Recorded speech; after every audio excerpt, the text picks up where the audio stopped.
Welcome back, everyone. This is Drew. Drew is going to tell us all about HTML5 APIs that you've never heard of. Drew's from Bristol and is the lead developer on the Perch CMS, which you should definitely check out. He also runs the 24 Ways website, which is an advent calendar for web geeks. That has been host to groundbreaking articles since 2005, which I've been reading from about 2007 or 2008. When I asked all my speakers that have been on this track today, I asked, please tell me something interesting about you. Like, have you ever run the London Marathon dressed in a turkey suit? Drew has never done that, but he did run over 1,000 miles last year, and he's never seen Star Wars. And yeah, have you seen Star Trek though? Little bits. That's all that counts. So please give a very, very warm welcome to Drew.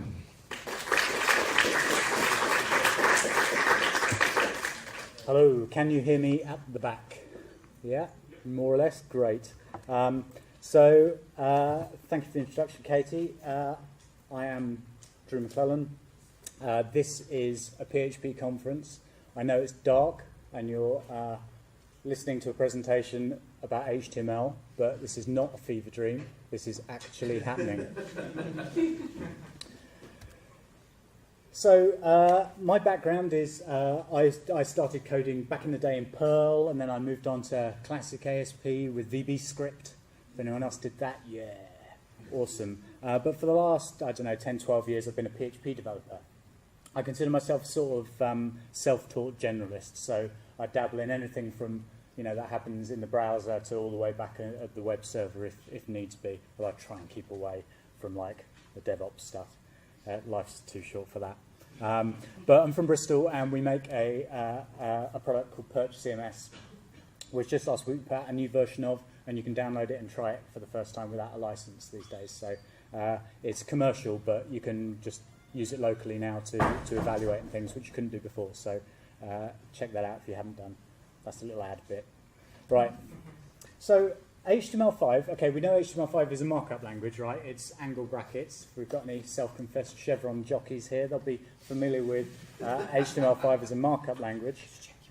Is my mic not? Am I on? I think I'm on.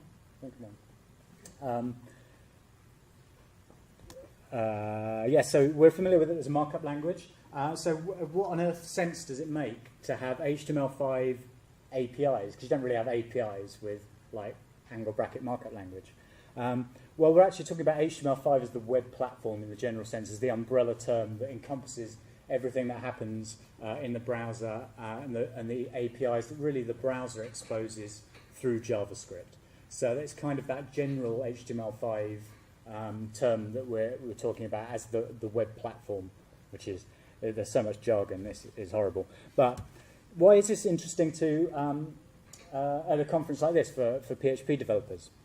Well, I think you have guys like us who are working on the back end, who are maybe the responsibility for the architecting the solution perhaps falls to the back end people sometimes more than it does the front end people. So the back end people are looking at the technology and how they solve the problem using technology. Then you've got the front end people who are working on how that is delivered to the user in terms of user experience. How do they implement that in the browser and communicate that solution to the user? And then you have all this sort of weird, technically capable, interesting solution type stuff that happens in the browser that doesn't really feel like anyone's responsibility, and that kind of lands in the middle. And so I think it's worth looking at these things at a back-end conference to see actually what is there in the browser that we could be working with the front-end developers to find out more about. Because the web is changing really, really rapidly. We've had years of stagnation in the past where we eventually kind of got given Ajax as some bizarre consolation prize. But we've sort of built on since then, and things are kind of getting much better. Everything is changing. It's largely due to mobile devices are driving all this change. So some of the screens that we're outputting our work to are getting smaller. Some of them are getting bigger. But they're also kind of getting rounder, like watches and all these sorts of things, and more wearable. The pointing devices that we're writing our code for are becoming like kind of meatier, and sometimes less accurate, sometimes more accurate, depending on context. Our code has access to so many more hardware features than we used to have. It used to be that we were writing stuff for the web where we could pretty much display stuff on a screen. And that was about it. We couldn't even make any noises. We didn't know that if the PC, the person viewing the website on, had a sound card installed. Remember those days? Web browsers are actually physically moving. So somebody might be experiencing our work in a browser that is physically moving through time and space. God, that's exciting. And we have to start worrying about things like power consumption. How much power is the code that we're writing consuming on the user's device. So in response to this, browsers are giving us all sorts of cool new things that we can make use of. We've got access to devices like gyroscopes and light meters and compasses, GPS, cameras and microphones. We can control output devices like speakers, vibration motors, and the screen. Well, we've been able to do the screen for a while, but... and we've got more app-like control of the environment that our code is running in. We can do more things than we used to be able to do. We used to be considered a dumb web page for displaying some text and some links. But now you can write more like sort of application-like code in a browser. So this presentation is kind of like a whistle-stop tour through just a really small handful to give you a taste of some of the really cool stuff you can do of these different browser APIs. And some of them are small, and some of them are big, and some of them are usable, and some of them are wacky. But hopefully they'll all be fun. So I'm going to start off with the Page Visibility API. All of these I'm showing you today are W3C standard APIs. And as we discovered outside earlier, if you need a demonstration of the example of why standards are important, if you try to fold today's schedule and put it into your badge, you'll discover that if everything was a standard size, life would be an awful lot easier. So, page visibility, what does that do? That enables us to programmatically determine if our page that our code is running in is actually visible to the user, which kind of sounds really basic. But if you consider that people have tabbed browsers, people have things like mobile phones where our page might be the forefront thing, but then they lock their phone and put it in their pocket. Page Visibility API enables us to determine when that's happened, whether our page is actually visible and there's likely somebody looking at it, or whether it's been backgrounded in some sort of way. It's about the most dumb, simple API you've ever encountered. Can you read that code up there? We might have trouble if you can't. We'll soldier on. Okay, so basically we can test if a page is visible by reading document.hidden. And that's it.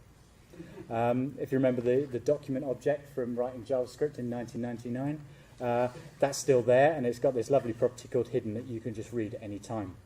There is also an event that the browser fires called visibility change. And this event gets fired every time the visibility changes. So if your tab gets backgrounded or brought to the foreground. So you can register an event listener for visibility change, and then you have some code get fired every time that event is fired. And so at that point you can then just read document.hidden again to see what state you're in. So super, super easy. When's it useful? Well, it's really good for stopping expensive things like animation. So say you're doing some wacky, I don't know what, that you've been made to do, and you've protested, but you're doing it, and you've got something bouncing around the screen. That's going to be burning up a lot of CPU. So if the user switches to have that in the background, you might want to just call it quits, or at least pause it. So you can do things like that. You can also use it to make sure that if you've got something important to show the user, you can make sure they're most likely to see it. So you don't want to show a notification on the page that says, press the red button now or your browser will melt. if that page is in a background tab because the user won't see it. So you might want to wait until they come back to your page and then show them the notification. And you could do things, now browsers will help you with this in some cases, but things like pausing media. So if you've got a video that is playing and somebody switches, you might want to pause it, or sound or whatever. So you can do that sort of thing. What's browser support like? Yeah, pretty good, as it turns out. Is everyone familiar with caniuse.com that this comes from? If you're not, this comes from caniuse.com. So it shows you all the different browsers and what the support levels are like. As you can see, everything is green apart from Opera Mini. So, this is pretty good. So I reckon you can use this today. There are loads of little use cases where this is just a really nice, sweet little addition that shows you care about what's happening with your code, that you can just drop in tests for to make sure that you're doing the right thing. So, yeah, use it today. That was that one. Next one is device orientation. Device orientation is a series of events that you can register listeners for that tell you about the physical orientation of a device in sort of space. So obviously it's mostly useful for mobile phones and tablets, not terribly useful for desktop computers, not all that useful for laptop computers. I don't know of any that support it. It basically relies on the gyroscope type sensors that exist in mobile phones and in tablets. So it enables us to write code that responds to physical movements of the device in space. And you shouldn't confuse it with the screen orientation API, which is the thing that tells you if the user's turned their phone from portrait to landscape. This is actually telling you about a way of an actual phone around. This is a mobile phone, if anyone's unfamiliar. It tells you about where it is in space, like that. So what does the code look like?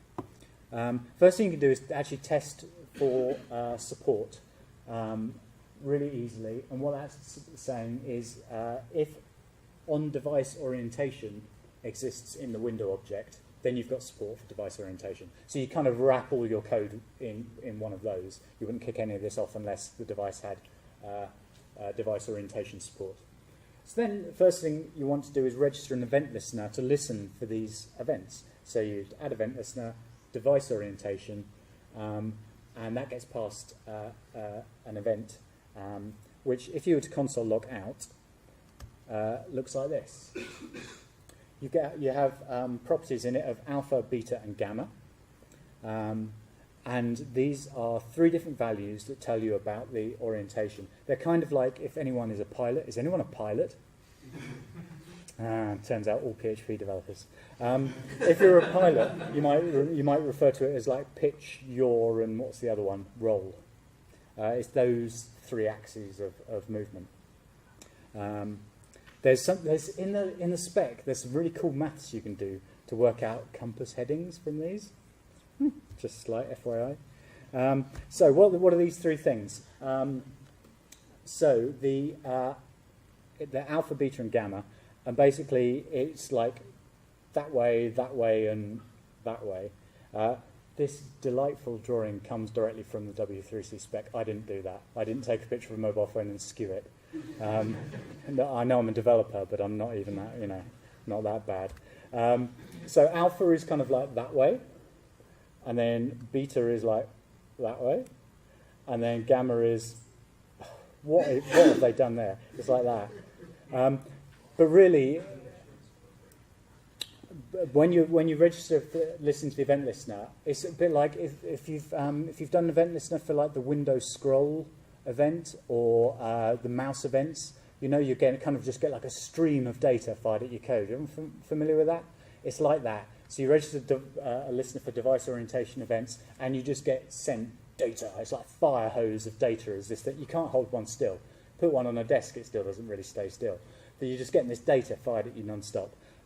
So you might want to kind of put some throttling code in there and just sample at a more reasonable rate. But really, my recommendation for using this is rather than kind of looking at things like this in the spec, is just to write that console logging code out and look at the values that you're getting as you spin it around, and you'll see what's going on. It's not as crazy as it seems. Why on earth would this be useful? Who wants this? It's good for creating interactions with the physical world. It's these sensors that, I don't know if you've viewed a panoramic image on Facebook, where they show you like a little slice of it, and they give you a little animation saying, "Ooh, you can look at this," and you have to stand there with your phone like an idiot and do this, just to be able to see the whole picture. That's using device orientation. It's those sensors that you can have your web page hook into. Katie mentioned 24 Ways, the website they do, which is 24ways.org. The most recent article on there from Christmas Eve this year was an article I wrote about using device orientation to create one of those stupid Facebook things. Not because you'd want one of those, but because it gives an interesting look at how you would harness these values to do something maybe interesting, probably not interesting, in the browser. So you could use it for game control. So you think if you're holding a phone and you might kind of like want to use it like a steering wheel, where you can read those events and you can make your code respond to it. You could use it for physical gestures, like the ever-popular shake to undo. I know that's a gesture I use all the time. Thank you, Apple. But you could do that. You could do things like aligning a map. If you're showing a map, you could align it to reality or do some augmented reality stuff. Who knows? Anyway, here's the browser support. We've got a lot of yellow. It's supported in Edge. Basically, anything that's yellow, realistically, has pretty good support, because the reason it's not full green is because they don't support the compass needs calibration event, which is that thing when your device tells you to wave around in a figure of 8. But who cares about that? So, the support is actually pretty wide. It's very good in mobile browsers, obviously, as you'd expect, because that's where the input devices are. So, I reckon start experimenting with it. It could be interesting for prototyping stuff. It could be interesting for prototyping things that maybe think, well, ultimately we need to get this developed. We need to hire an iOS developer, an Android developer, and have this built out as an app. But perhaps we can get something going in the browser just to prove a proof of concept. Or, it's good for that sort of thing. There are probably potential ways of using it for more than just waving a phone in front of your face. Perhaps could use it for step tracking, or these sort of things that don't necessarily involve updating the screen, but might be interesting ways to use it. So there it is. Next one is battery status. We mentioned how important it is to be thinking about how we consume power and how our code consumes power, and the battery status API enables us to do that. So we can programmatically monitor the status of the device's battery. It's like we're some sort of battery god. We can see if the battery's charging or discharging, and we can see how long it's going to take to happen, and we can see what the current level is. The whole interface is promise-based, he says, like that means too much to him. So people familiar with JavaScript promises? Yeah, you're probably more familiar than I am. But it's for those who aren't familiar, it's kind of a way to, as he says, about to butcher the explanation of what promises are, to have asynchronously executing code. Think of it a bit like when you make an AJAX request. You write some code to handle a response, but you know that response isn't going to happen until that code comes back until the response comes back from the server. So it's kind of like an asynchronous sort of thing. Did I get away with that? I think I did. Okay, so you can call navigator.getBattery, and this might take a little while. The browser goes to the hardware and says, "Have you got a battery?" And the hardware looks at the battery and thinks, "This is why you need a promise." It takes ages. So you can say .then and give a callback function. So once that's come back from the browser, you get past a battery object, and that battery object knows everything about the battery, including exciting things like battery.level. The other thing you can do is register an event listener then on that battery object. So you can say battery.addEventListener level change, and that will then give you a notification every time the level of the battery changes, which is going to happen as the power ticks down or ticks up. So you can do things like that. If battery.charging, then you can read battery.charging time, which gives you a time in seconds. And if the battery isn't charging, you can read battery.discharging time. I don't know why we've got two different things for that, but there we go. You wouldn't want to read battery.discharging time if the battery was charging. That would make you an idiot. But basically, you can see when how long it's got to go until the battery's charged if it's charging, or how much battery left the user's got if it's discharging. So why is this useful? Well, if the user's battery level is super, super low, you might want to stop doing anything that you're doing that might drain the battery, unless what you're doing is the most crucial thing that you need to be doing. So you could turn off animations. If you were in the last presentation about feature flags in the other track, it might be time to flip some feature flags and turn off any features that you know use battery that you don't necessarily need to be using. You might want to use some local storage or something like that to save your state to the device, or start sending stuff back to the server. If you think, well, hang on, this user's about to completely lose power, we don't want to lose their work, best save it to the server at this point. And you might do things like make less use of the network, because that's going to be an expensive device. So if you've got, say you've got a webmail app that is constantly refreshing to get data back from the server, you might decide that instead of doing that, you just wait for the user to press the button if they want to get new mail, rather than using the network on their behalf. So the browser support, as you'd expect, supported slightly better on mobile devices than on non, but there's no support in Safari. So if it's iOS, you're out of luck. No support in Opera Mini. But there's good support on Android. And it does actually work on Chrome and Firefox on the desktop. And you can read your battery status like on Mac. You can see what your current battery status is, which is pointless but fun. In fact, it might not be pointless. People run on battery, so could be useful. I think Firefox Mobile has actually removed it because they were worried about people using it as a fingerprinting thing for like advertising things, so you can track who you are. So because obviously if you're watching your battery percentage go on, advertisers can watch something or something. But I can't removed it from Firefox Mobile. Sounds tenuous. If you didn't hear, that was Firefox Mobile might have removed it to stop advertisers using it as a fingerprinting method for tracking where you are. Oh, surely Uber would never do anything like that.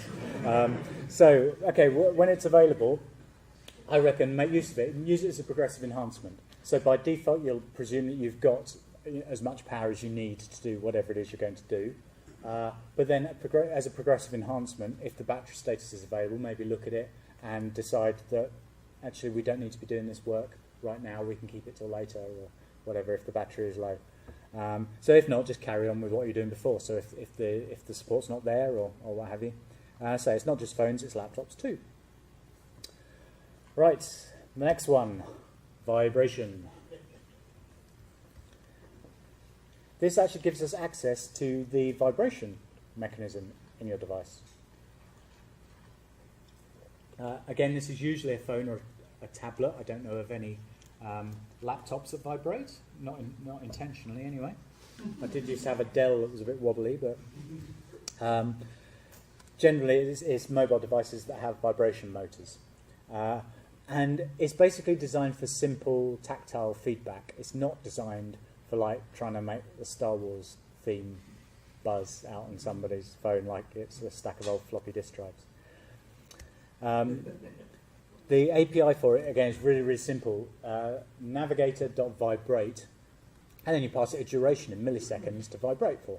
So this would vibrate for 1 second, navigate.vibrate 1000. If you pass it an array, what you're passing there is timings for, it's kind of like Morse code, on and off.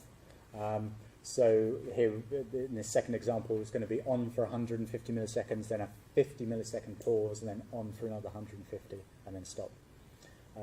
And if you call navigator.vibrate 0, that cancels any current ongoing vibrations, which could be really useful if you passed the wrong sort of array to the example above, and your phone's about to make its way off the back of your desk. Yes, very easy. It's useful for providing tactile feedback for really important actions. So when might you use this?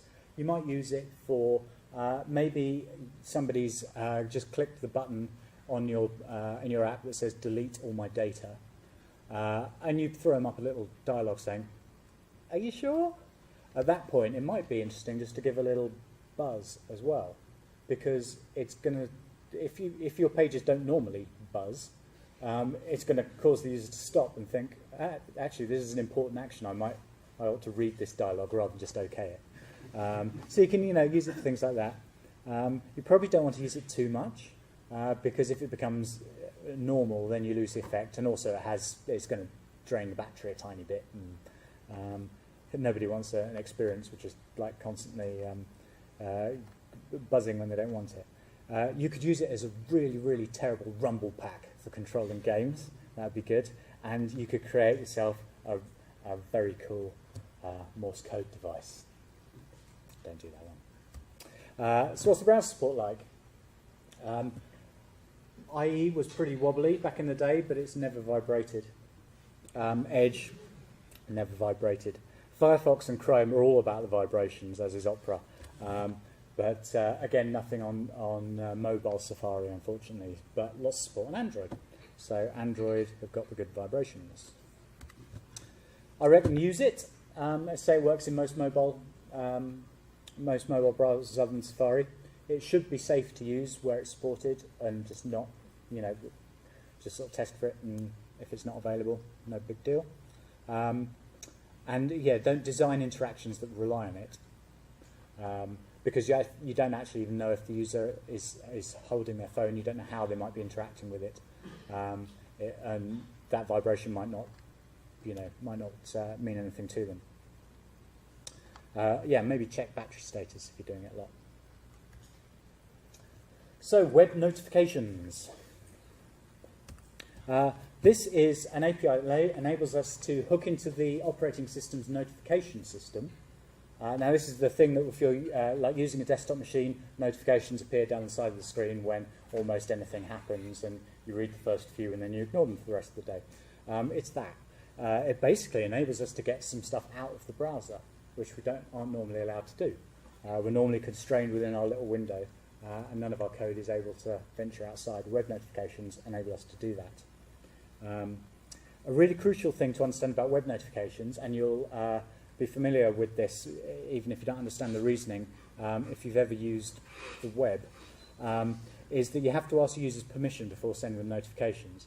It's why if you go to one of those really crappy, like something or other news website, and it says, "This site would like to send you notifications," like the first time you've ever landed there. "Will you allow me to send you notifications?" And you say, "No." That's this feature. So you can test for it. We're looking for notification in the window object. So you'd wrap all your code in that. And then the really crucial bit is this notification.request permission. This is the bit that kicks off that interface in the browser that says, "Would you like to grant this site permission to send you notifications?" This will return you a status. And that status can be one of three things. It could either be granted, it could be denied, or it can be default. I'm not quite sure where default comes in. I think that's maybe if the user actually doesn't select something, if their browser gives them the opportunity not to choose, like to just dismiss the dialogue and not say yes or no, but just go away. That would give you the default. But if they say OK, you get granted, and if they say no, you get denied. And you don't actually have to adhere to that. That's for your information. If it gives you back a denied and then you try and send a notification, it just won't work. The browser won't allow it. So you don't actually have to act on it, but it helps you to know that it's happened. But you actually have to call request permission and get a granted back before your notifications will work. So a notification looks like this. You create a new notification object. You pass into it. The first argument is a string, which is kind of essentially the title of the notification. Then you pass in an object that has a body, which is more information, and you can have an icon, which is like a PNG from your site. And there's some other things you can do. You can add a language, you can add a direction. Here we go, left to right, which you might be basing on your user's language preference as they use your site. And there's this interesting thing which is a tag. Now, you can imagine the scenario where somebody's got your website open in 5 different tabs. Something happens on their account that you think, oh, I'm going to send them a notification about that. What you don't want is all 5 instances of your site issuing them with 5 separate notifications that then stack up down the side of their screen, because that'll get old really quick. What tag does is it identifies the particular notification, and then the browser just manages the deduping. So if here I'm sending a pills warning a notification, well, the browser will show the first one of those and ignore all the other 4 that come along with it. So it kind of gives you that. It's sort of like an ID for the particular notification. So what are they good for? Really good for background task stuff, letting the user know something has happened that they're not immediately interacting with. So maybe they've uploaded a video to your site, it's encoding in the background, then you send them a notification to let them know it's completed. Or maybe another user is logged on who they are working with, and it gives them a notification that they're now available, or something like that. Support is actually really good. Not in the mobile world. It's not something that the mobile operating systems have really adopted, but the desktop operating systems are all over it. So I reckon use them when you can, but judge carefully that bit where you're requesting permission and the user has to say yes or no. You only get a chance to do that once. So if they say no, you've had it. So you need to think very carefully from a user experience point of view when you request permission. You might want to wait for a user to be, registered, have an account, be using your app for a number of hours before you say, hey, we've got this cool extra thing, would you like to turn it on? Rather than bombarding them with it straight away, where their knee-jerk reaction will be like, no, before they've really understood the value. Right. It's getting real now. Web MIDI. Does anyone remember MIDI? Everyone used MIDI? Any Casio keyboard owners from the 80s? Yeah. So this web MIDI is like MIDI, like actual MIDI. Again, not a fever dream. This is a thing. With those little round 5-pin DIN plugs that used to connect your keyboards together. That actual MIDI. Except these days, if you're a hip MIDI person, if a thing such as that ever existed, it's all over USB, which isn't nearly as exciting as those big old connectors used to have. MIDI is a musical instrument digital interface. What it is just like a Stone Age protocol from like the 1970s or something. That's super well established for sending streams of data between 2 devices. Now, as a developer, sending streams of data between devices kind of sounds relevant to my interests. I don't particularly care if they're musical notes or not. If I've got a nice defined interface for sending streams of data around, that's right up my street. So it's used for things like musical keyboards, traditionally, synths, drum machines, digital control surfaces. A lot of theatre lighting and sound systems use MIDI. Things like, like Very lights, the moving lights that you see on the front of stages that are like spin round through different degrees and all move together to look pretty. They're based on MIDI, loads of stuff based on MIDI. But of all these things that are based on MIDI, the most important, of course, is keytars. So, what does MIDI do? Well, it basically sends note on and note off events with a pitch and a velocity. So you get a message saying a note has been turned on, it is this note, and this is basically like how hard the key was hit. Was it pressed very lightly? Was it pressed very hard? You get a range for that. And you get change events from any other controls. So like if your keytar has got a pitch bender on it, you'll get changes for that. Basically just as extra notes effectively, or what have you. So it is a really well defined protocol for event based stuff, with physical buttons and switches, which I think that is really exciting. It works like this. You can say navigator.request MIDI access, and that is asking the browser to please let me use MIDI, Mr. Browser, and the browser will say yes if it's got MIDI and it supports it and it's got a device hooked up.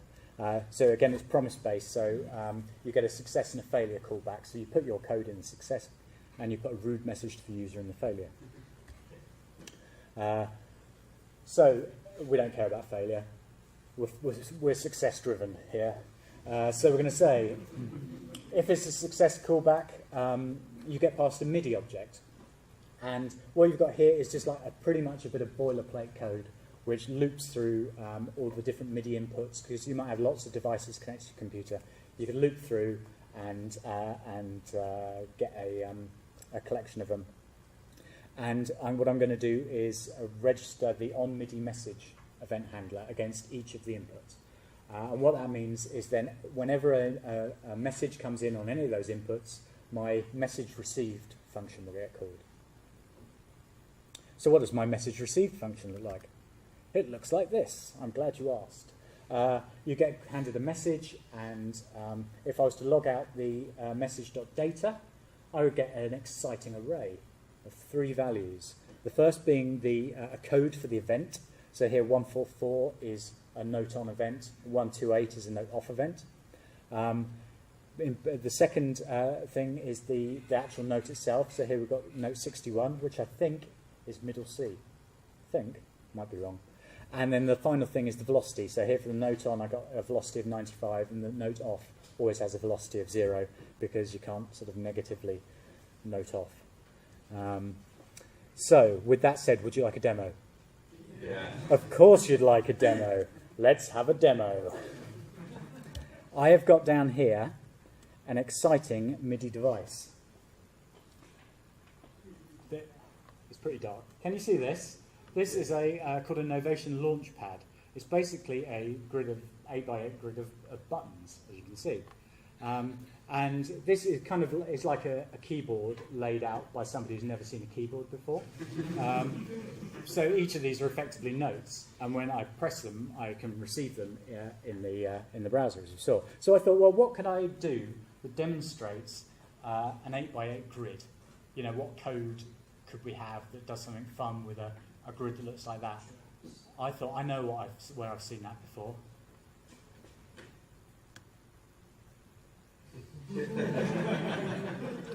Minesweeper. So, what I did is I found a JavaScript implementation of Minesweeper that was nicely OO that I could work with.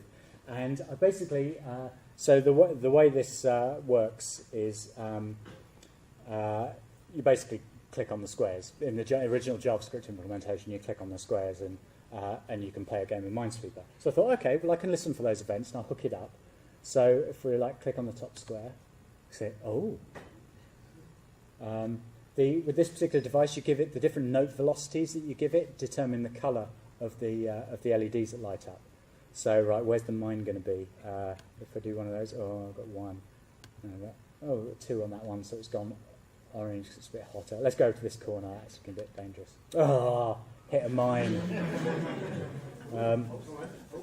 Yeah, and it pulses. Oh yeah, we've got MIDI channels for that. So I thought, okay, well that's quite fun using the MIDI device for output. That's quite fun. But these are buttons, so let's use it for input as well. So I hooked it up in the opposite direction, so you can actually press the buttons. Oh, that was a good one. And basically play Minesweeper via web MIDI. I was never any good at Minesweeper. But that's just like super simple code. And there's a library called WebMIDI.js, which puts an abstraction on top of it to make it even easier, and you can give it things like note names rather than listening for codes and all that stuff. So that's super cool. And MIDI devices, they're all USB, and they're all, there's stuff that's pretty inexpensive that you can start playing around with. So when's it useful? It's really great for integration of physical devices and the browser. which isn't something we get a lot other than directly using a computer or a tablet or something. We don't have a lot of other physical things that we can interact with the browser. There are loads and loads of MIDI devices. Some of them are quite inexpensive. Lots of them are designed to take abuse, like designed to be hit with sticks and stuff, which for certain circumstances could be really useful, like making children's games, kiosk stuff that needs to take some abuse, working with people with disabilities. You've got big control surfaces, big areas, buttons, more tactile things could be a really great way, and of course keytars. So you can play notes out, you can play notes in. Maybe you could control a theatre from your web browser, who knows. Unfortunately, it won't give you any musical talent. What's the browser support like? Opera and Chrome is pretty good. Typically with these things, if you're working with a physical device, you've probably got control over the environment as well, so it's probably not a big deal to say, oh, I'm going to use Chrome. Well, you're not going to say, I'm going to use Safari, because it just won't work. But, it's typically in a scenario where you're physically there and have control over stuff. So I reckon play with it. Maybe a few hack projects and things could be fun. There is a really great keytar you can get. I keep trying to justify it. No, mustn't. Okay, very last thing I want to look at is so super new. It's kind of cool, a bit more businessy, I'm afraid, but it's kind of cool. It's so new that I can only give you a demonstration of it via the medium of screenshots.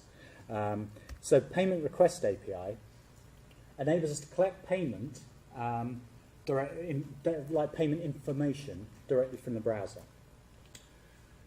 So the idea of it is that where you traditionally have a bunch of forms to collect information from the user about their credit card number and expiry and all that, and their name and address and email address and telephone number. Instead of making somebody go through lots of different forms to fill that out, especially for mobile users, it's a way of letting the browser take that information, have it stored for you already, because it's the user's browser, it's got their information that they've stored in it, and just kind of hand it back to you based on the user's actions. It basically saves the user needing to key in their credit card number over and over again as they go through different sites and things. And it's kind of not always easy on a mobile device. It's based on the fact that the studies show that checkout drop-off happens far more rapidly on mobile devices than it does on desktop, just because the process of checking out on a mobile is painful. So it tries to get you through that. What it isn't is it's not a payment gateway. It doesn't take any payment. You can think of it as really advanced form autofill. It's kind of that. It's taking some saved data that the user doesn't have to rekey. And it's handing it back to you as the application. You can test for window.paymentRequest. You'd kind of expect it not to be available in a lot of cases. There are some browsers that will never have it, and some that will. So then you'd say new payment request, and you pass in three things: method data, transaction details, and some options. I'll just very quickly go through those, and then we can see what it looks like, because I appreciate we don't want to go too long on time. So the method data is basically you're saying, okay, I want to take payment from the user. These are the payment methods that I can accept. So that's probably based on your payment gateway. What types of card, or maybe you can take Android Pay, which is the other thing that it supports at the moment. Maybe in the future it'll be Apple Pay and different things like that. So you can say, I want to take payment from the user. I can support Visa, MasterCard, Amex, and Android Pay. So it's basically you just define that. Second thing you pass in is details of the transaction. So this is a total. The label I want to put for it is total, in this case in English. If you're presenting in a different language, your label would be in the appropriate language. And you can say an amount, and you give then a hash of a currency and a value. You can then optionally have line items to display. So if you want to break that down, say, oh, it's so much, this loyalty discount, or this much tax, or whatever you need to display to the user, you can put that out as display items. And crucially, the browser doesn't do any maths. It won't try and add anything up. This is just like, you do the math, and give it to the browser, and the browser will display it to the user. And then you have some options. What do you want the browser to collect and give back to you? So do you want to request a shipping address? Do you want to request the email, phone number, and name, basically? So you take those objects and you pass them into your payment request. So say, new payment request, here's what I can accept, here's the details of the transaction, here are my options. And then you call .show on the resulting object. And .show is what kicks the whole thing off for the user. That's what invokes the UI in their browser. So on a mobile device, on Android, I think that a UI pops up from the bottom. On Chrome on the desktop, it comes down from the top, but it displays like a modal browser dialog that you can tell belongs to the browser, not to your page. It returns a promise, so you can say then, and basically you get a payment response. So it's like the payment response is what happens when the user has filled out all that information and hits go.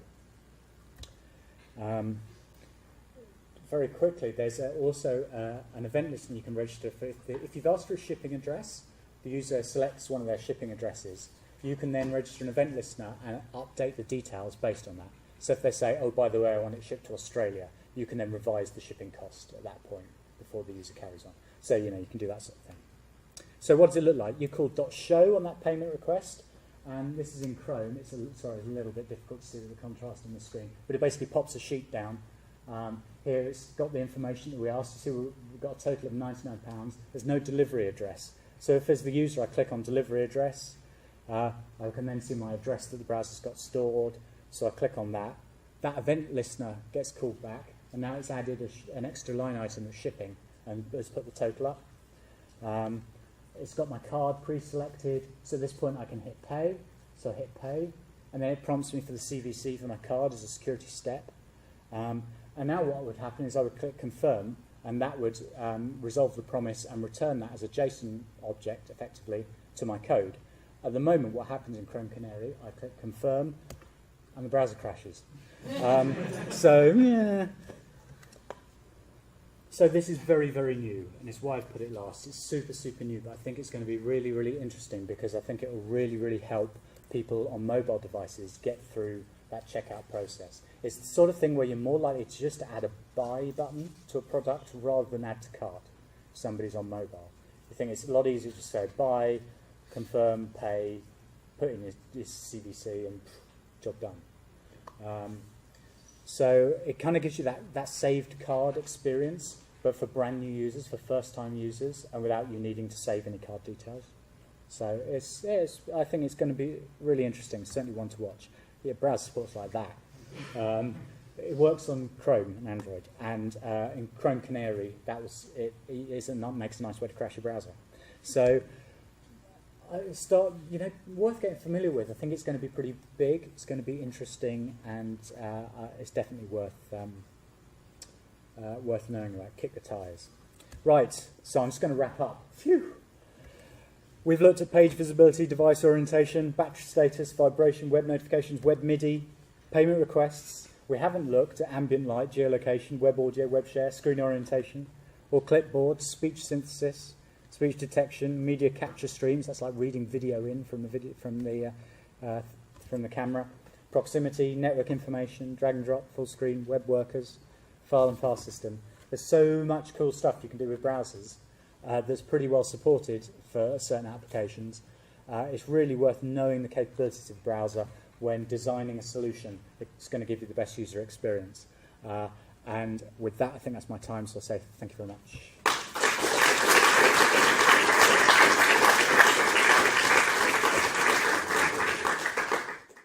Does anyone have any questions for Drew? Okay, please wait for the mic to come up.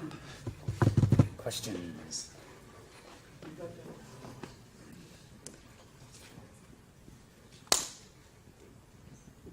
Thank you. Thank you very much. That's a really useful talk. Can you recommend a resource online for all the other stuff that you didn't have time to talk about and reference to this?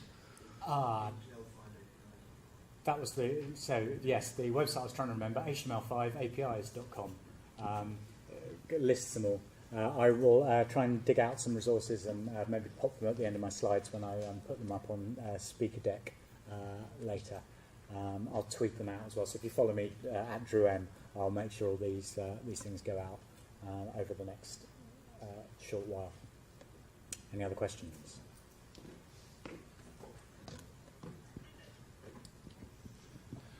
Where's this keyboard thing from? I want to make a War Games kind of whopper display. This was just from Amazon. What's it called? It's called a Novation Launchpad. They're quite fancy. That's but for like, I've got another one in here. For like 30 quid, you can pick up something like that, which has got buttons and like knobs. It lights up and stuff. I mean, as long as it lights up, it's good, right? So, you can pick up things like that and little keyboards and stuff for like, not quite pennies, but 30 quid, 50 quid, you can get something pretty cool to start writing code against. Just USB MIDI controller on Amazon, you'll find a whole host of them. Any more questions? No?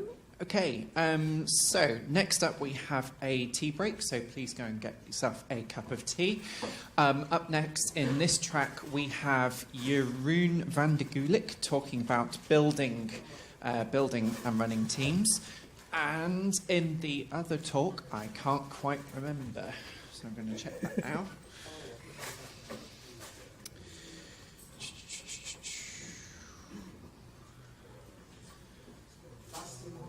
Yes, we have Bastian Hoffman, thank you very much, talking about expecting the unexpected, how to handle errors gracefully. So, go and get yourself a cup of tea, but before you do that, please give Drew another round of applause. Thank you very much, Drew.